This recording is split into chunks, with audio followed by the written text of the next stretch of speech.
சௌந்தர்யலஹரி ஸ்லோகம் 56. மீன்களோட அழகும் நீலோத்பல மலரோட அழகையும் வெல்லும் தேவியோட கண்கள். இந்த ஸ்லோகத்தை சொல்வதால் கிடைக்கும் பலன் பந்த விமோச்சனம், நேத்ரதோஷ நிவாரணம். அம்பாள் பக்தர்கள் பூஜித்து கேட்கும் வரங்களை உடனே கொடுத்து அனுகிரகம் செய்கிறாள். இவர்களிடம் ருணம் அப்படின்னா கடன் படாமல் இருக்கின்றாள். அல்லது அம்பாள் பார்வதியாக தவம் செய்த போது பர்ணம் இலையை கூட சாப்பிடாமல் கடும் தவம் செய்ததால் இவளுக்கு அபர்ணா என்ற ஒரு பெயர் வந்தது. அபர்ணே யாருக்கும் கடன் படாததால் அபர்ணா என்ற பெயரை பெற்றிருக்கிறாள் தேவி.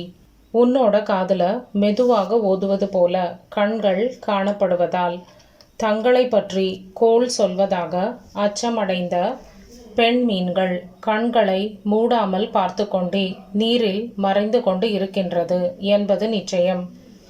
இந்த கண்ணின் அழகாகிய தேவதையும் காலையில் இதழ்கள் மூடிக்கொள்வதால் கதவு சாத்தப்பட்டது போன்ற கருணெய்தல் பூவை விட்டுவிடுவது போலும் இரவில் அதை திறந்து கொண்டு மீண்டும் புகுவது போலும் தோன்றுகின்றது. தேவி பரதேவதை கண் கொட்டாமல் இருப்பது போல மீன்களும் கண் கொட்டுவது இல்லை.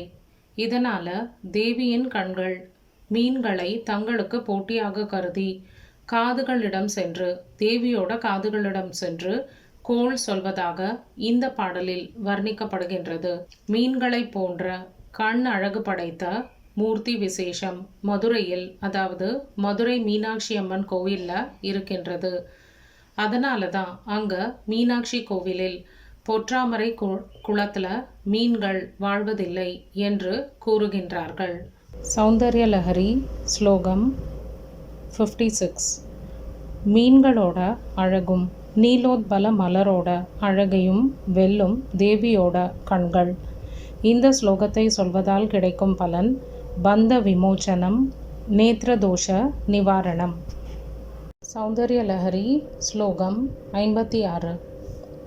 धवाभर्णे कर्णे जपनयन पैशून्यचगिता, धवापर्णे कर्णे जपनयन पैशून्यचगिता, निलीयन्ते दोये नियतमनिमेषा सबरिकाः, निलीयन्ते धोये नियतमनिमेषा शबरिकाः, इयञ्च श्रीर्पत्तश्चधपुडकवाढं कुवलयम्, इयञ्च श्रीर्पत्तश्चधपुडकवाढं कुवलयं, जहाति प्रत्यूषे निशिच विकटय्य प्रविशति, जहाति प्रत्यूषे निशिच विकटय्य प्रविशति.